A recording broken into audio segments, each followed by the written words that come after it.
Ayan, nabanggit nyo, Gob, yung biyahe ng Star Horse at operation po ng Balanacan Port natin. Mm. Ang sabi ng aming mga kababayan sa Santa Cruz, Gob, sana matulungan nyo kaming magkaroon ng biyahe sa Buyabod. Meron bang balita dyan na Gob sa Buyabod? Okay. Padre, nakakatuwa nga yung nangyayari kasi maraming nagpo-propose pumasok dito sa atin sa Marinduque. Daan nga lang at hindi natin kontrolado yung pagbibigay ng mga prangkisa. They have to go through Marina, PPA. Pero ang pinaka dyan, yung si Mr. Danny Rico Hermoso, taga rito rin sa inyo sa Santa Cruz. Siya nag-propose na magdadala sila ng barko na dadaong dyan sa Buyabod. Mhm. At ito pong itong linggong darating, ang balita ko, yung mga taga Marina ay darating dito sa Marinduque para siguro mag-inspeksyon na, tingnan yan.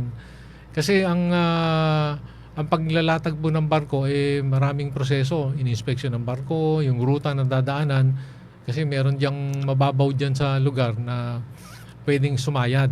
Alam mo, maraming baklad yata dyan. Baklad ba yan? Or yan sa Buyabod, di ba? Yung mga fish pen. Oo, tama kayo, Gob. Oo, kailangan ayusin din. Kailangan mag-initial trial biyahe muna sila. Pero sa totoo lang, partner, talagang dapat na magkameron dyan ng biyahe. Kung kinakailangan, sabi nga, kapag ang nangyari rito at nagka-problema ang ating mga biyahero, pagpipilitan ko na mismo ng probinsya, bumili na ng barko, yung tama, yung aalis ng tama sa oras, mabilis, malinis. May posibilidad ba, Gob, na makapag-purchase ng sariling barko ang probinsya natin? That's a possibility, pare. Pero hindi ko muna iaano sa inyo kasi baka umasa mga kababayan natin. Lalong-lalo na kung matatandaan mo sa meeting namin ng RDC, Regional Development Council, nag-propose na ako diyan ng ruta, yung tinatawag nating Diamond Route na hindi pa na siguro nababalita natin mga kababayan.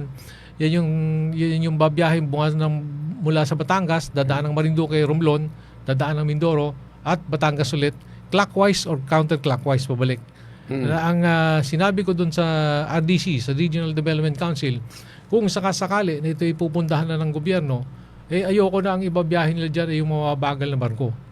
Kailangan modern sila lahat. Kailangan ang bilis nila. Yun talaga namang yung biyahe na kamukha natin dito, hindi kaabuti ng 2 oras. So, maximum na siguro yung 2 oras. Pwedeng 1.5 hours to 2 hours. Pati nga yung Balanacan, gusto ko na lagyan yan. Kaya lang, hindi pala ganun kadali mag-apply. Kasi yung mga slots, kapag nalagyan na ng mga merong nakapwesto, hindi mo makukuha. At saka, yung iba nga, binablock pa eh.